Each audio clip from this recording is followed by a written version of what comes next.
وعلى آل سيدنا محمد. أعوذ بالله من الشيطان الرجيم. بسم الله الرحمن الرحيم.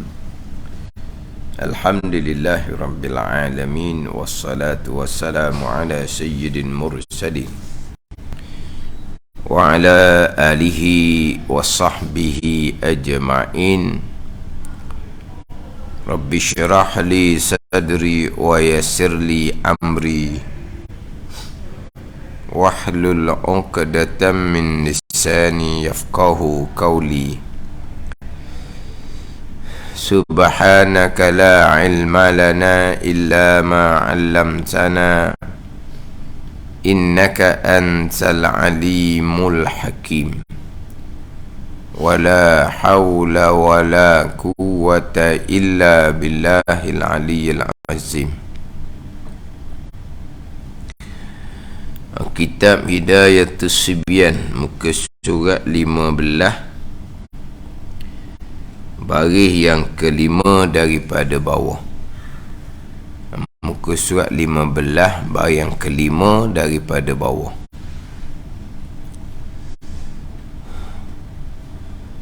Qala al-muallifu rahimahullahu ta'ala wa nafa'ana bi'ulumihi amin. Babun fi arkanis salah. Babun fi arkanis salah. Terjemahan dia, ini suatu bab pada menyatakan segala rukun sembahyang. Babun fi arkanis salah. Di terjemahan ni ada ini suatu bab. Ini itu terjemahan daripada haza. Haza tu khabar mubtada ni, babun tu khabar bagi mubtada yang mahzuf, ditakdirkan dengan haza, ini. Babun suatu bab. Babun suatu bab fi arkanis salah, ai fi bayani arkanis salah, pada menyatakan segala rukun sembahyang. Itu ini tu mubtada, suatu bab itu khabar. Jadi ditakdirkan mubtada di sini. Ini haza babun fi arkanis salah. Ini suatu bab pada menyatakan segala rukun sembahyang. Yang mana terdahulu di muka surat 8 terdahulu, tajuknya babus kitabus salah. Di muka surat 8 terdahulu tajuknya kitabus salah.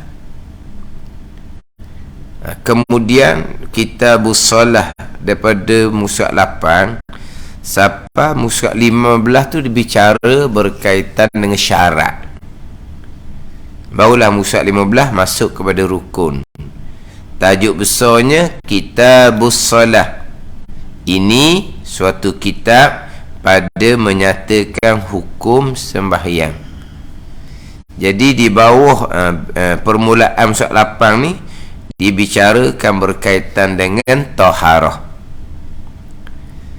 Dia kebanyakan kitab fiqh. Diasingkan kitabut taharah dengan kitabus salah. Kitabut taharah lain, kitabus salah lain, diasingkan.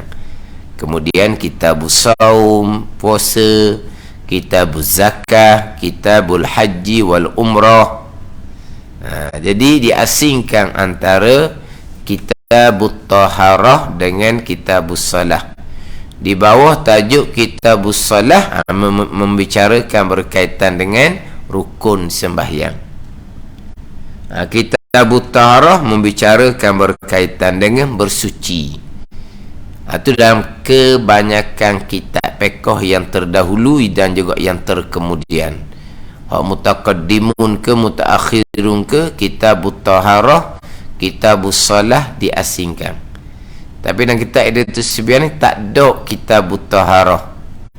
Di bawah tajuk kitabus salah kemudian didatangkan apakah makna salah, sembahyang, aqwalun wa af'alun muftatahatun bitakbir wa mukhtatamatun bitaslim bisyara itu makhsusatin. Itu sembahyang, bacaan-bacaan dan perbuatan-perbuatan yang dimulai dengan takbiratul ihram yang disudahi akan dengan salam dengan beberapa syarat yang tertentu. Ini sembahyang.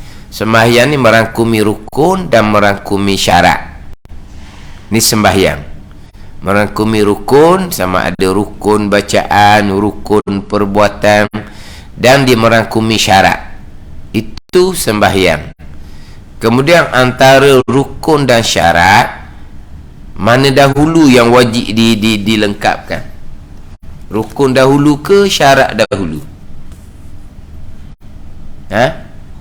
Rukun dahulu, syarat kemudian, ambil semayang kemudian, basuh najis kemudian. Ada kata rukun dulu?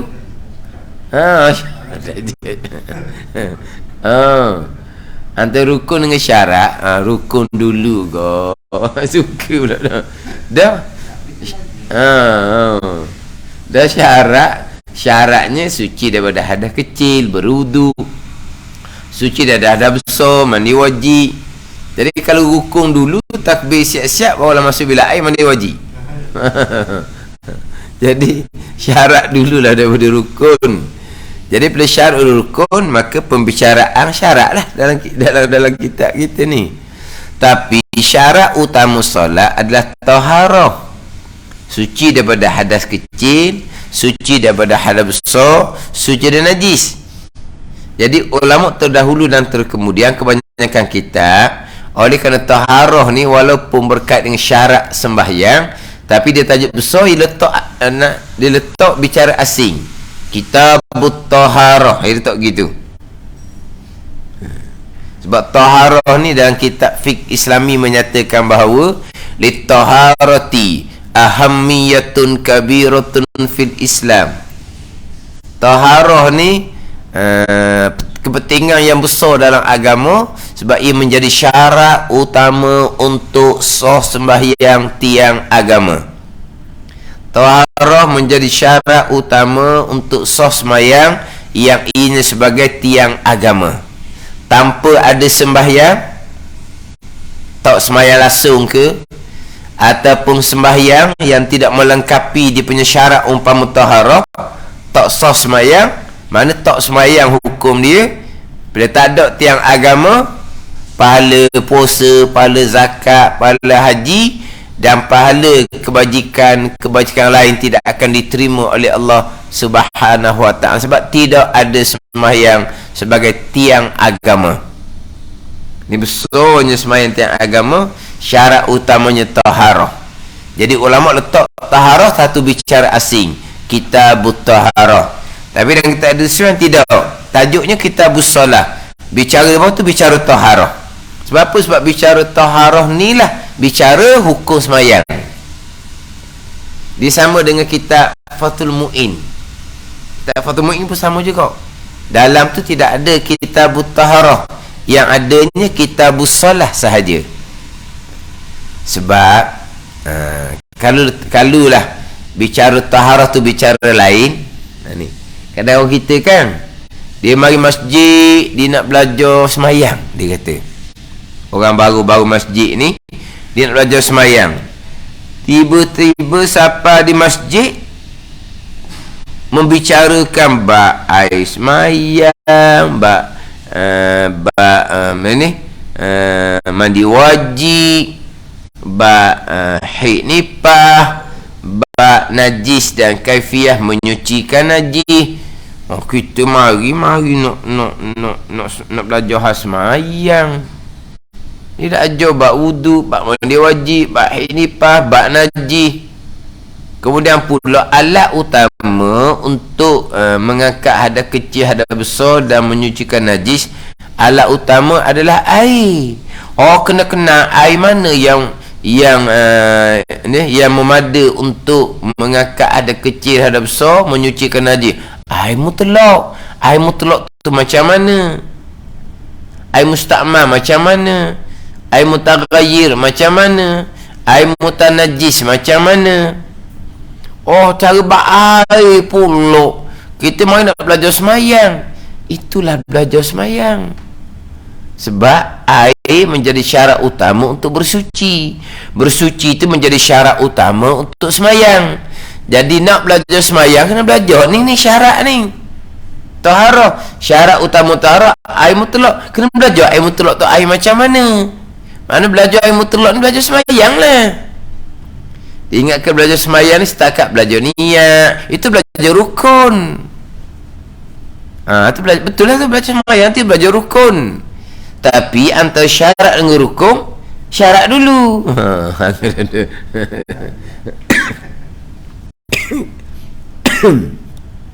Kena ngaji syarat molek. Ada ni. Jadi dalam kitab Hidayatus Sibah ni dak. Tajuknya Kitabus Shalah. Tak ada. Kitabut Taharah. Ini pun bicara berkaitan dengan syarat untuk sah sembahyang. Ini kita Hidayatus Sibah.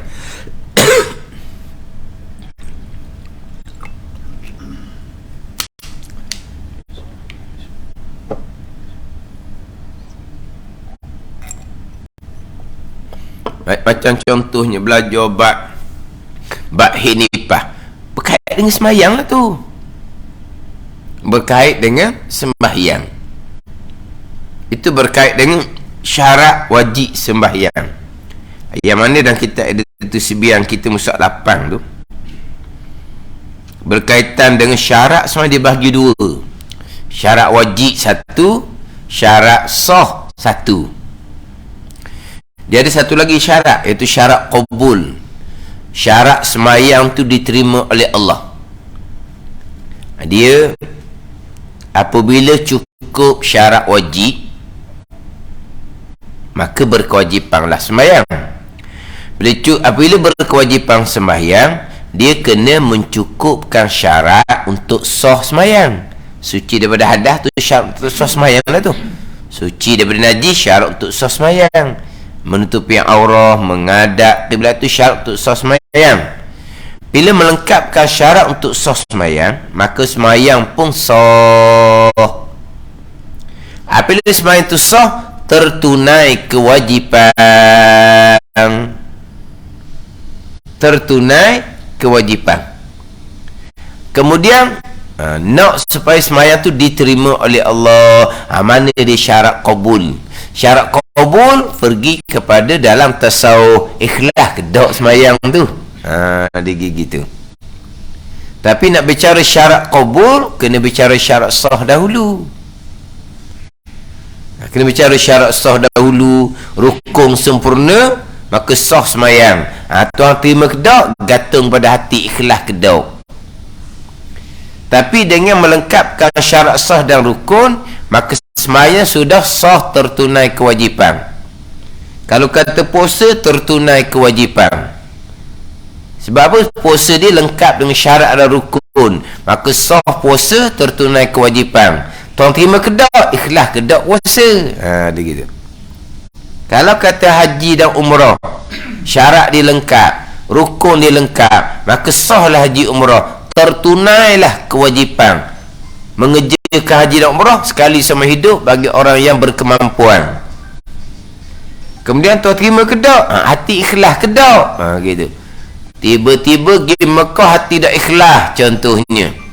Hati dah ikhlas. Pergi Mekah kerana orang duk tanya. Sebab apa? Sebab hidup senang sangat, kaya raya sangat. Negara mana-mana pergi belaka dah melancongnya. Hak jauh-jauh, hak tengah jalan hak Mekah dak gigi lagi. Orang duk tanya, duk apa? Pergi Mekah lah. Bosan orang duk tanya. Jadi contoh, dia pergi Mekah, cukup syarat dan rukun, sah haji umrah dia, tertunai kewajipan. Tiba-tiba dia pergi Mekah bukan ikhlas kerana Allah, tuan tak terima. Tapi haji umrah sudah tertunai kewajipan, tak kena pergi semula, tapi pahala tak ada sebab tuan tak terima kerana hati tak ikhlas. Jadi syarat qabul tu kita tasawuf pula. Kita pekoh ni bicara syarat sah je. Ni. Jadi dalam kitab dituliskan didatangkan syarat wajib dan didatangkan syarat sah. Siapa yang kau yang berkewajipan sembahyang? Hak saya biasa duk ulang-ulang, duk tekan-tekan semuanya. Syarat wajib sembahyang suci dari haid dan nifas. Syarat wajib sembahyang dalam kitab kita ni Islam. Kita orang Islam. Syarat wajib sembahyang akil, orang berakal. Kita memang orang berakal, bukan orang gila. Syarat wajib sembahyangnya baligh, orang sampai umur, bukan kanak-kanak. Kita seorang baligh. Syarat yang keempat suci dari haid dan nifas. Syarat yang kelima masuk waktu. Masuk waktu cukup syarat wajib. Tapi penekanannya adalah syarat wajib yang keempat. Suci haid, suci nifas, maka berkewajipan. Bila berkewajipan, kena melengkapkan syarat sah. Apa dia syarat sah? Suci daripada hadas besar. Itu syarat sah. Suci daripada haid dan nifas, syarat wajib. Suci daripada hadas besar, syarat sah. Beza tu. Syarat wajib suci daripada haid dan nifas. Syarat sah suci daripada hadas besar. Apabila cukup syarat wajib suci dari haid dan nifas, maka berkewajipanlah sembahyang. Bila berkewajipan sembahyang, wajib melengkapkan syarat sah dengan suci daripada hadas besar. Beza sangat-sangat dua ni. Ni kadang-kadang orang perempuan tak lepas ilmu ni pun orang lah. Berkewajipan sembahyang, tiba-tiba tak sedar, dia tak sembahyang, meruntuhkan agama. Satu waktu saya ditinggalkan dengan sengaja, mazhab Hambali tak hukum kafir murtad dah, wa'azabillah, bukan orang Islam lagi dah. Ni dalam mazhab Hambali beratnya orang meninggalkan sembahyang, orang yang berkewajipan. Siapa? Orang yang cukup syarat wajib. Mana? Suci daripada haid dan nifas. Bila cukup syarat wajib, melengkapkan syarat sah pula, suci daripada hadas besar. Apa dia suci dari haid dan nifas? Apa dia suci dari hadas besar? Suci dari haid dan nifas ni kering lah. Masuk kapal putih, keluar kapal putih, tak ada kesan apa-apa dah. Suci daripada haid dan nifas, berkewajipan sembahyang. Kemudian bila berkewajipan sembahyang, masuk waktu, wajib melengkapkan syarat sah. Suci daripada hadas besar. Apa dia suci daripada besar? Mandi wajib. Bukan mandi wajib tu yang mewajibkan sembahyang.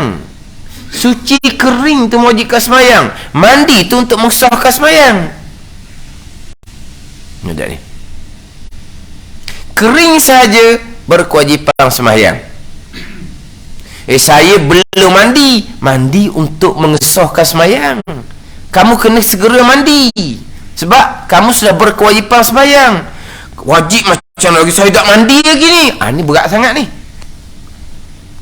Saya tak mandi lagi, wajib kenapa? Wajib sembahyang bukan kerana kamu mandi. Wajib sembahyang kerana suci daripada haid dan nifas. Suci tu kering haid, kering nifas, berkewajipan. Mandi untuk mengesahkan sembahyang yang sudah wajib. Bukan mandi tu yang mewajibkan sembahyang. Kalau mandi yang mewajibkan sembahyang, tak usah mandi-mandi lah. Lepas tu suami nak pakai ni, mazhab Hanafi tak mandi pun suami boleh pakai juga. Janji haid nifas tak ada. Tak, kalau mandi jadi wajib sembahyang. Selagi tak mandi tak wajib sembahyang. Jangan mandi. Sehari ke 2 hari ke, terus mandi pakai sudah. Sebab apa? Selagi tak mandi tak wajib. Tak, kalau lah mandi tu mewajibkan sembahyang, bukan. Syarat wajib suci haid, suci nifas, kering tu. Mandi untuk mengesahkan sembahyang. Boleh beza tau. Amal apa gitu. Kita tak haji ke mak, kita nak mandi lagi. Kadang-kadang kan. Mungkin boleh semayang dah kan. Dah kita nak mandi lagi mak ajak ke mak dia gitu. Jangan lama-lama sangat mak dia jawab. Jangan lama sangat. Mak ni tak kata, mandi segeralah kamu. Tidak kata gitu. Jangan lama-lama sangat. Allah sari dah mandilah mak ni pula. Sebab apa? Mak pun amal sama kau. Apa mak amal sama? Itulah. Soal lagi sebelah dia tu. Sebelah mak tu, tak kenal? Sebelah mak tu lah. Ketua keluarga tu. Kan dia ketua keluarga kan. Dia bos kan. Dia yang ada power kan. Raja lah molek orang kan. Tak ketua kan. Ketua mulut je. Ajar lah. Dah kan kering dah kering. Lepas tu main lagi. Tak ada lagi mak. Berat tak berat. Jahil sangat gitu. Syarat wajib suci daripada haid dan nifas. Mandi wajib itu suci daripada hadas besar. Syarat untuk sah semayang. Ni kadang-kadang bicara seumpama ni bulat mata-mata tak erti. Dia faham selagi tak mandi tak wajib. Lepas tu saya kata kalau mandi bawa wajib tak usah duk mandi. Tak wajib lepas tu dah. Jauh sangat tu. Sehingga kan cukup syarat wajib. Cukup syarat wajib ni di hujung zuhur. Belum sempat mandi untuk sembahyang zuhur, orang bangsa zuhur tu kena qada. Zuhur tu kena qada. Ada ni. Dok Ning ni dia periksa rapat nak habis zuhur, barulah kering betul-betul tak ada dah. Masuk kapal putih, keluar kapal putih. Tengok jam Allah. Seminit dua kena asal-asal. Dia masuk bila air tak ada apa-apalah. Rebang zuhur kena qada. Saya belum sempat mandi. Waktu zuhur sudah habis. Dia bukan berkait dengan mandi. Dia berkait dengan suci. Masa suci tu waktu zuhur ada tak lagi? Ada. Maka zuhur tu berkewajipan. Tapi nak semayang kena pergi mandi. Bila nak pergi mandi waktu habis. Tapi di hujung zuhur tu wajib tak lagi semayang? Wajib. Zuhur tu kena qada. Tapi tak salah lah sebab dia bukan sengaja melewatkan mandi. Tapi nak ceritanya saya mandi pun tak sudah lagi contohnya. Orang bangsa dah. Yang jadi wajib semayang bukan kerana kamu mandi. Kerana kamu suci daripada haid dan nifas. Masa kering haid itu waktu zuhur ada tak lagi? Ada tapi tinggal seminit dua lagi dah. Maknanya di hujung waktu zuhur sudah cukup syarat wajib, maka zuhur berkewajipan atas batang tekuk. Tapi nak semayang kena melekatkan syarat sah. Nak pergi mandi wajib waktu habis zuhur tu kena qada. Ada ni kan nak tunggu satu waktu, nak tunggu dua waktu, tunggu sehari macam mana? Suci saja berkewajipan. Kita sebagai suami berat tanggungjawab tu kena jom molek. Kena jom molek. Suci je daripada nifas. Segera mandi kalau waktu banyak dah lah. Kalau waktu tu panjang lagi, sunat mandi bersegera untuk semayang di awal waktu.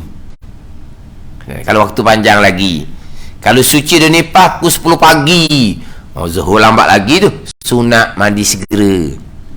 Biarlah zuhur lambat lagi pukul 10 pagi ni, sebab untuk suci daripada hadas besar. Sunat je lah. Zuhur lambat lagi. Mana suci daripada haid, suci daripada nifas saja sama dengan haid lah. Berkewajipan sembahyang.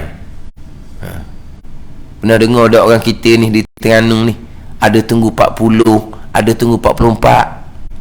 Tunggu apa 40? Tunggu apa 44? Patang apa? Patang daripada suami jangan pakar. Atau patang 40 ke 100 hari ke anda gila.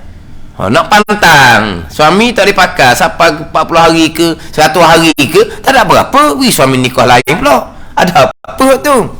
Tapi pantang daripada semayang ketika ada nifas. Keringnya nifas, berkewajipan segera semayang. Ada ni. Kadang-kadang 30 kering dah nipah. 35 kering dah nipah. Ditunggu 40 juga. Dia sudah berkewajipan sembahyang. Satu waktu semua ditinggalkan, nama tercatat di pintu neraka. Satu waktu. Bayangkan 30 hari kering nipah, 40 baru dia mandi, baru dia sembahyang. 10 hari tinggal sembahyang. 50 waktu semua ditinggalkan dengan sengaja. Itu sekali beranak. Berapa kali beranak? Tak ada hukum tunggu 40, tak ada. Tapi kan mana orang masuk umpama tu? Tunggu 44 ada juga. Ni berat, nyakit berat belaka lah. Oh, tua-tua kemudian lepas tua tu semayang banyak ditinggalkan kerana kejahilan. Oh, wa amal sunat, Tuhan terimalah konongnya. Tuhan terima macam mana tiang semayang. Ni semayang tiang agama pun tak cukup. Kerana kejahilan ilmu fardu ain. Kerana kejahilan ilmu fardu ain. Suci nipah berkewajipan semayang segera pada waktu tu.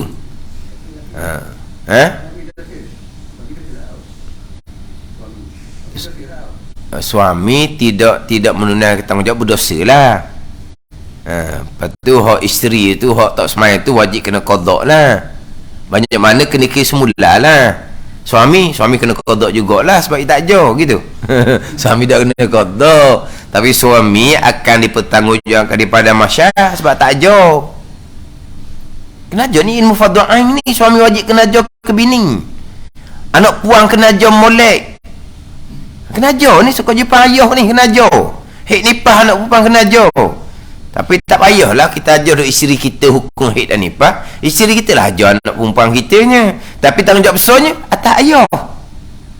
Mana kalau isteri ajar anak perempuan haid ni contohnya, nipah contohnya, isteri aja benda tak pandai, tanyalah ketua sebelah tu, suami ketua kan.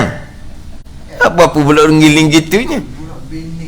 Oh, si bunuh bening.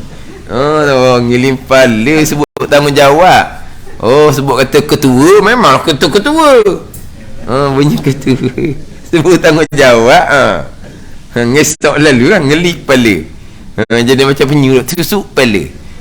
Kena ke tanggungjawab. Dah betul itu, kewajipan kita tu.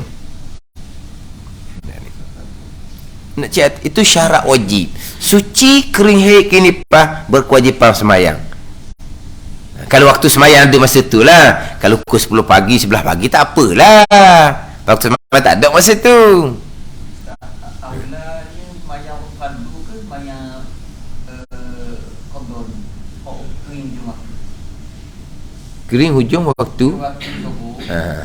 Kering hujung nak asal. Waktu mandi asal. Aula semayang fardu asal ke aula qadar zuhur? Aula qada zuhur dulu sebab zuhur dia terdahulu daripada asar. Zuhur dulu kan. Buat dulu lah. Zuhur dulu, dia kena tertib lah. Zuhur dahulu baru kita semayang asar tunai. Hak ni hak betul-betul last minute lah ni. Hujung zuhur barulah pasti kering, bukan sengaja. Ada ni. Kalau kering waktu asar wajib solat tunai. Zuhur kena qada. Sebab zuhur dengan asar ni waktu yang boleh dihimpunkan. Kita boleh tak nak sembahyang zuhur pukul 5 petang tapi tunai zuhur? Boleh, jamak takhir. Kan? Kita sembahyang zuhur ke 5 petang tapi nama dia tunai. Sembahyang maghrib pukul 9 malam tapi maghrib nama dia tunai. Ketika jamak takhir musafir, bererti waktu asar ni waktu bagi zuhur juga. Waktu isyak ni waktu bagi maghrib juga. Sebab tu bila perempuan kena haid waktu asar solat tunai, zuhur dia kena qada. Kena haid waktu isyak solat tunai, maghrib kena qada. Nak tunggu satu waktu, dua waktu. Waktu sebelum pun kena qada. Kena waktu asar pukul 5 petang, zuhur kena qada. Bukan kata asar tu nak tunggu maghrib baru nak mandi, bukan. Wajib kena mandi lah. Kalau orang kerja nak mandi macam mana? Mandilah macam mana pun. Tanda bilik mandi ada ke tak? Tak ada. Mandi lah tanda. Itu je lah. Semua tempat ada bilik mandi. Mandi lah. Sebab apa berkewajipan salat zuhur dengan asar. Ada pula dia kata sembahyang hormat waktu. Main zuhur, main asar, tapi tak mandi wajib lagi. Haram dosa besar tidak sah. Sebab air banyak boleh mandi. Mana boleh buat gitu? Sembahyang hormat waktu ni terkurung. Air tak ada, debu tayamum tak ada. Itu bukan sembahyang hormat waktu. Sekali terkurung apa? Air banyak. Bukan terkurung, air pula banyak. Sembahyang zuhur, sembahyang asar, pergi mandi tak? Ada buat panggil gitu? Tak betul gitu. Macam mana kalau kita nak jamak? Macam mazhab Hambali nak jamak sebab kesukaran. Tengok dulu kesukaran tu sekadar mana. Memang ada pandangan boleh jamak, tapi pastikan sempat mandi sebelum waktu asar habis. Sempat solat zuhur dengan asar dan solat zuhur dengan asar dan waktu asar. Tapi nak jamak kerana kesukaran macam mana, kena kira pula jamak mudah-mudah.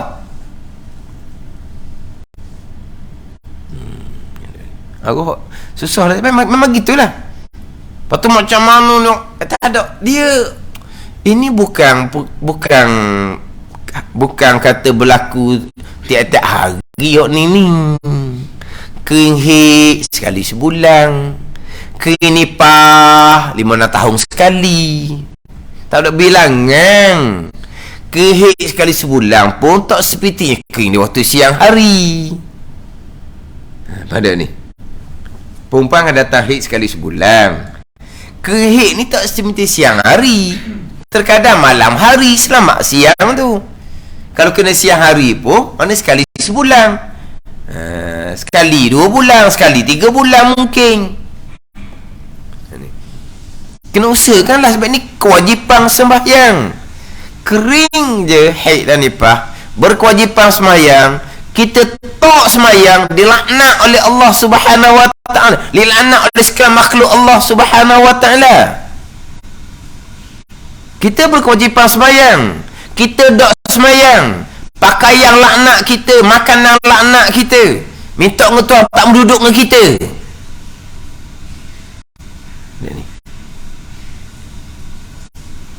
Maknanya kalau dengar pakaian minta dengan Tuhan tak menduduk dengan Tuhan, tak sembahyang tu, takut. Sungguhlah pakai tak menduduk dengar orang tak sembahyang. Lepas tu makan pula, makanan minta dengan Tuhan tak mau masuk dalam perut kau tak sembahyang ni.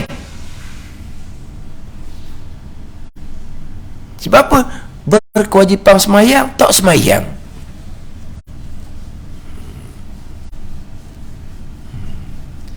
Tiba-tiba buat program baca Yasin, program buat main apa gitu, sembahyang pun tak cukup. Bukan salah buat program baca Yasin tu, sembahyang tak cukup, program baca Yasin. Cerita sembahyang tu dulu. Hak lepas-lepas dah taubat dengan Allah Ta'ala, minta ampun molek dengan Allah Ta'ala, qada balik terdahulu. Ini semua ilmu fardu ain ni. Ilmu yang wajib sebagai suami ajar isteri, ilmu fardu ain yang wajib sebagai ibu bapa ajar pada anak-anak kita. Ni ilmu wajib lah ke ni. Berkait dengan syarat wajib sembahyang, syarat sah sembahyang. Siapa ada sedar wajib sembahyang, kita tak mandi lagi, nanti balik maghrib baru kita mandi. Dah zuhur kita tak mandi, maka tak wajib lah. Jahil sangat tu. Sebab syarat wajib bukan mengangkat hadap besar. Mengangkat hadap besar mandi wajib tu syarat sah. Syarat wajib suci dari haid dan nifas. Kering tu berkewajipan. Ni dia kadang-kadang nak memperjelaskan Allah, dia duk menung. Dah ustaz, dah beza apa? Beza apa? Tu syarat wajib suci dari haid dan nifas. Tu syarat sah suci daripada hadap besar mandi wajib. Dan kalau kita tak mandi wajib lagi, kita tak wajib ya. Kita wajib kerana kita suci haid dan nifas. Tapi nak sembahyang kena pergi mandi wajib, melengkapkan syarat sah lah pulaknya. Tadi kata payah kita nak sembahyang naik waktu saja. Payah macam mana? Tak ada payah. Memang butuh sangat, minta cuti separuh hari. Royak ke bawah. Sebab apa? Nak mandi wajib, tak ada tempat mandi wajib di sini. Gitulah minta royak. Dah kita nak semayang ni. Boh mana nak halang pekerja dia ni semayang? Tak ada orang nak halang. Itu kewajipan. Satu waktu cukup dah tinggal semayang ni. Kalau mazhab Hanbali murtad dah tinggal semayang. Man taraka salata muta'ammidan faqad kafara jiharan, Nabi kata. Sesiapa meninggal sembahyang dengan sengaja, maka kafir terang-terang. Cuma mazhab Syafi'i kita kafir nikmat, bukan kafir agama. Kafir nikmat. Tahu nikmat bagai-bagai nikmat. Kupur dengan nikmat Allah. Ada pakaian tak duduk dengan orang semayang. Makanan tak masuk dalam mulut pada perut orang semayang tu. Apa? Dia kupur nikmat. Tapi mazhab Hanbali dak, Nabi kata faqad kafara jihara, kafir agama murtad waliyazabillah. Satu waktu semua ditinggalkan cukup dah.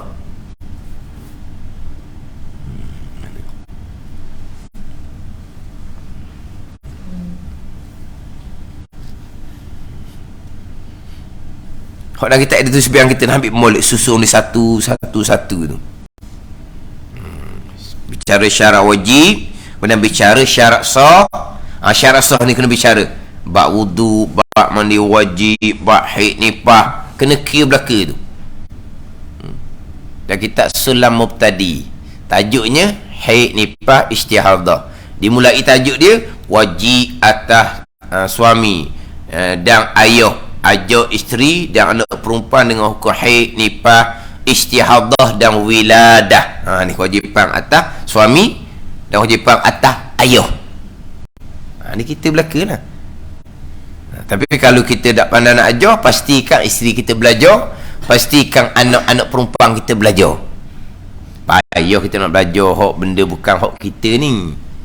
Haid nifas ni apa payah. Kalau sekolah-sekolah dulu gak tidak mengheran dah. Kadang-kadang ustaz-ustazah ni kamu pelajar lelaki, ambil tahu molek ni bab haid nifas ni. Kadang-kadang pelajar lelaki ni dikira bukan hak aku, hal isteri kamu nanti, hak anak perempuan kamu nanti. Kalau lelaki kan bukan hak kita. Dah kita ambil tahu. Tapi kalau tak tahu, isteri betul-betul belajar, tak apalah suaminya. Payah nak belajar ni. Payahlah bukan. Yalah, hak tuan diri sendiri pun pening juga belajar hal dia. Ni bukan hak kita lagi, pening kita nak faham. Hak tuan diri, tuan punya haid nifas ni pun kadang-kadang belik dia nak belajar. Orang lelaki pula, memanglah payah. Tak apalah, pastikan mereka belajar je. Pastikan mereka belajar. Saya masa ngaji pondok dulu tu, memang tak heran pun haid nifas ni dia. Tapi oleh kerana kitab tu habis kitab ni, jadi benda tu berulang, kitab lain. Jadi lekatlah sikit bab haid nifas. Tapi masa belajar tu catat je. Dok tupu mana. Jadi rasa macam gitulah.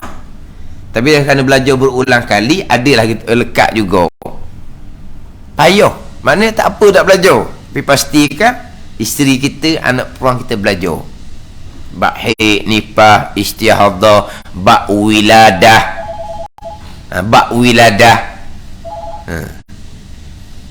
Cuma sekarang ni di hospital kalau Terengganu tu lah ada sikit perubahan lah. Ramai dah pesakit yang nak semayang, pesakit yang nak bersalin di semayang. Dan memang saya ada terbaca, dia kata jurawat pesang no. Ada pesang ada pesakit nak bersalin kamu ni berjuang ni nak melahirkan ummah Nabi SAW ni. Kalau kamu mati syahid. Jadi kita nak berjuang ni, jangan tinggal semayang. Dia peringat semayang. Ada di orang tulis gitu. Dia tu jawab peringat semayang. Mana kalau agak-agak waktu zuhur tu dah selesa dah, dia keadaan dia lah. Jamak takdim zuhur dengan asar. Jamak takdim lah, sebab dalam keadaan sakit dan keadaan kesukaran. Gitulah maknanya. Mana ada perubahan. Kalau dulu kau tak semayang, nak beranaknya tak semayang. Zaman dulu kan, Bukannya macam zaman sekarang. Zaman sekarang ni dia pergi hospital masuk air beranak lah. Zaman dulu ni tuk bidang. Hak mana hak cepat-cepat lah. Hak cepat ni cerita orang tua dulu lah. Hak cepat ni panggil tuk bidang. Dia bilang siapa siap dah beranaknya. Hak mudah. Kalau hak payah 2-3 hari tuk bidang ulang alik. 2-3 hari tuk bidang ulang alik. Panggil tuk bidang mari, tak jadi, balik pula. Nak beranak pula, panggil tuk bidang mari, tak jadi, balik pula. 2-3 hari tuk bidang ulang alik. Hak payah 2-3 hari. 2-3 hari tak semayang dah. Kenapa tak semayang? Kerana nak beranak. Nak beranak tuk bidang balik dah tu. Memang tuk bidang balik dah sebab tak berasa dah. Gini nanak nasi, masak nasi, pergi semayang dah. Sebab apa 3 hari tak payah? Nak beranak. Lepas tu nak nasi boleh. Kata penyakit apa pula gitu. Ni cerita orang lama dululah. Kau jenis beranak rumah zaman dulu. Dia tak semayang 2-3 hari kerana nak beranak. Tapi dia masak sebab tak ada nak beranak, tapi dah balik dah. Tu pelik belaka tu. Dulu tak apalah. Orang dulu ni dia tak ada orang mengajar. Orang dulu ni jauh daripada orang mengajar. Jahil mereka dimaafkan. Orang dulu mah tak ada orang mengajar. Nak pergi setepak tu Allah jauhnya zaman dulu. Mana ada kenderaan, jalan kaki je. Maksud memang tak ada orang mengajar pun memang dulu. Jadi orang dulu ni tak reti jahil, dimaafkan, tak berdosa. Kita sekarang lain. Kita sekarang ni orang mengajar kata reti. Sekarang pula kemudahan sekarang langit terbuka. Mana tidak berhadapan pun boleh belajar dalam FB, dalam YouTube. Tak ada alasan dah sekarang ni. Jahil tak dimaafkan dah. Tak sama macam dulu. Nak cerita orang dulu tu jahil, tapi tak apa, tak pandai dia jauh daripada orang mengajar. 2-3 hari tak semayang kerana nak beranak. Tapi dia boleh masak. Sebab tak ini nak beranak pun. Tapi sekarang ni ada perubahan lah. Pergi tempat bilik bersalin tu ada bawa baju semayang. Dan memang ada jawab dia katakan beri nasihat. Jangan dok semayang. Kita ni nak berjuang ni. Kalau mati syahid ni kena minta dengan Tuhan ni, kena berdoa dengan Tuhan, kena semayang. Mana bagus sekarang ni. Dulu tak semayang. Keluar dah tanda tak semayang dah sama dulu. Ketahui dah tanda. Keluar lendai gitulah. Tak semayang dah. Kalau ikut jadual tak sampai masa lagi. Bila keluar dah tanda kena pergi hospital lah. Tak semayang dah. Tuangnya gemari ni zaman dulu lah ni. Public pun luar tu jawab telefon. Tak semayang dah. Telefon boleh gemari. Apa tak semayang? Kerana keluar dah tanda. Dah tanda tu bukan dah haid, bukan dah nipah. Kenapa tak semayang? Itu satu perkara. Itu kata kita suami ni. Tu buat gurau tu, kita orang lelaki ni, kalau tak pandai haid dan nipah, nak bini juga boleh kata. Cari perempuan yang haid tak ada dah, nipah tak ada dah, bini dengan dia. Gurau gitulah. Nak bini sangat, haid nipah tak reti, cari bini haid tak ada, nipah tak ada. Kan ni? Kan suka pula dah. Dah susah ni.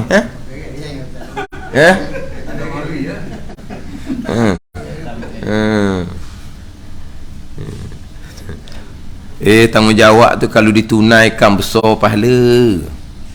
Besar pahala kita orang lelaki ni. Kalau tunai tanggungjawab dengan molek lah. Sikit je, belajar je. Tak belajar pun kita pastikan isteri kita belajar. Tu je lah. Kita dia hak rakaman-rakaman, hak pengajian bab haid nipah, biar mereka dengar, kita dah reti ni, kamu dengar molek. Gitu je lah. Sekarang ni banyak dah sekarang ni. Ada hak pengajaran, tajuk dia haid dan nipah. Dia ada panjang dia punya orang sekarang buat. Maka isteri kita, kamu dengar molek ni. Mana kita orang lelaki dengar pun pening kau. Kamu dengar sendiri. Tuang dia dengar sendiri senang. Gitu. Atau berkaitan dengan taharah tu. Berkaitan dengan taharah. Berkaitan dengan syarat wajib, berkaitan dengan syarat sah. Kemudian kita ada tersebiang ni datangkan bab berkaitan dengan ni bab najis, bab kaifiah menyucikan najis, bicara berkaitan mengetahui masuk waktu sembahyang. Syarat sah belaka ni berkaitan dengan menghadap kiblat, berkaitan dengan menutup aurat dalam sembahyang. Lepas tu bicara berkaitan perkara membatalkan sembahyang. boleh masuk kepada bicara rukun sembahyang. Tapi dibicara bab taharah tu tajuknya kitabus solah. Dan kita ada tu sembahyang kita ni sebelum masuk kitabus solah jangan lupa 7 muka surat membicarakan bab tauhid, bab akidah. Dia tu sembahyang kita ni. Sebelum masuk kitabus solah surat 8, 7 muka surat terdahulu tu bicara bab akidah, bab tauhid. Ada ni. Sebab bab semai ni dimulai dengan allazina yu'minuna bil ghaibi wa yuqimuna shalah. Mereka beriman kepada gaib dan mereka yang mendirikan sembahyang lengkap syarat, lengkap rukun, zahir dan batin. Tapi dimulai dengan mereka yang beriman. Jadi kita kalau lah biasa kalau masjid dia letak kitab Hidayatus Sibiyan ni, dia akan tulis tepi tu benda tauhid, fiqh, tafsir panggil mata pelajaran tau, dia panggil apa, nama kitab, nama guru, lepas tu kitab ni kitab apa, tepi tu tulis tauhid, fiqh, tasawuf. Kalau Hidayatus Sibiyan biasanya masjid akan tulis fiqh. Ni Hidayatus Sibiyan kitab kita ni, kalau biasa masjid dia akan tulis fiqh. Sebab panjang fiqh dalam ni. Fiqh dalam tu sembahyang ni bukan fiqh sembahyang je ni. Fiqh puasa ada, fiqh zakat ada, fiqh haji umrah pun ada. Jadi fiqh dalam tu sembahyang ni fiqh bagian ibadat, rubuk ibadat. Ni cukup lah. Sembahyang, puasa, zakat, haji, cukup dalam fiqh. Lepas tu kalau ditulis kitab apa? Kitab fiqh. Tapi walaupun kitab fiqh yang letak di awal 7 muka surat bicara tauhid, bicara akidah. Kita hukum fiqh comel macam mana sekalipun semayang, puasa, zakat, haji, tapi kalau akidah tak betul, tak terima juga. Kalau lah akidah tak betul tu sampai tahap kafir ijma' ulama, bukan tak terima saja. Semayang tidak sah, puasa tidak sah, zakat, haji tidak sah. Kena buat semula semayang tu, kena puasa semula, zakat kena kira balik untuk bayar semula tu, haji kena pergi Mekah semula. Kalau akidah salah sampai tahap kafir, akidah salah sampai tahap kafir. Orang Islam tapi berakidah yang akidah kafir. Di dalam kitab ni dia akan di awal tu bicara bab Islam dan iman. Islam lain, iman lain. Dia tidak berlaziman antara Islam dan iman. Islam kita warisi daripada ibu bapa. Iman ni kepercayaan hati masing-masing dengan enam rukun iman. Hak tu kena ngaji molek lah tu. Terutama sekali hak rukun iman yang ke-6 lah, bab qada dan qadar Allah Subhanahu wa taala tu. Beriman dengan malaikat. Tu beres lah. Tak ada orang tidak beriman dengan malaikat. Beriman dengan kitab, beriman dengan rasul, beriman dengan hari akhirat. Orang beriman belaka tu. Dunia akan dihancurkan dengan tiup sangkakala yang pertama, akan dibangkitkan kembali dengan tiup sangkakala yang kedua.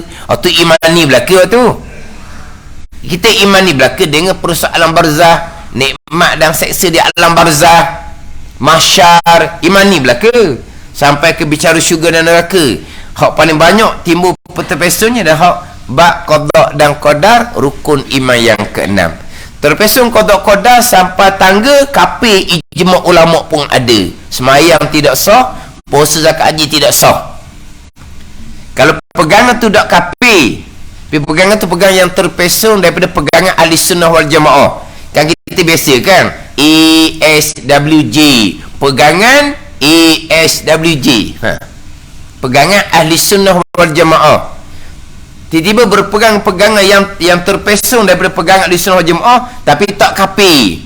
Semayang sah, puasa zakat haji sah, tapi tidak akan diterima oleh Allah Subhanahu wa taala. Tak ada pahala, tak ada bekal akhirah. Tapi kalau kafir tidak sah semayang, wajib diqadakkan kembali. Puasa wajib diqadakkan kembali. Zakat haji wajib diqadak, ditunaikan kembali. Itu bab tauhid, bab pegangan. Jadi walaupun dinamakan dia tu ni kitab fiqh sekalipun, tapi di awalnya bicara tauhid, bicara bab pegangan. Nama kitab Hidayatus Sibiyan, petunjuk bagi budak-budak. Asal maknalah asal makna. Petunjuk bagi kanok-kanok asal makna. Tapi ada terjemah gitu. Terjemah petunjuk bagi orang yang baru belajar. Petunjuk bagi kanak-kanak kita orang tua balik. Kanok-kanok. Kita orang tua balik. Dia asal makna dia lah. Makna petunjuk bagi orang baru belajar.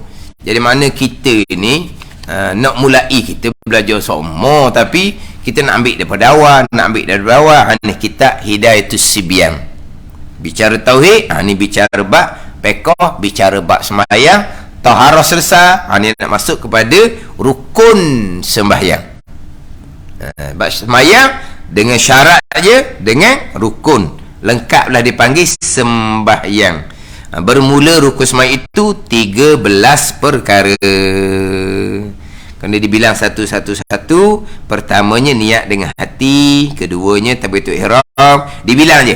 Kemudian di bawah tu baru dia masuk. Niat, berapa martabak niat? Dia panjang bicara.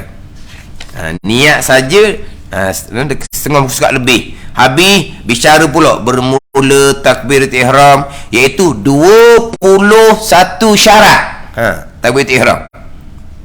Kemudian bicara pula syarat qiyam. Kemudian bermula membaca Fatihah, iaitu 10 syarat untuk sah rukun baca Fatihah. Kemudian bermula rokok itu 4 syarat. Untuk sah rukun rokok ada 4 syarat.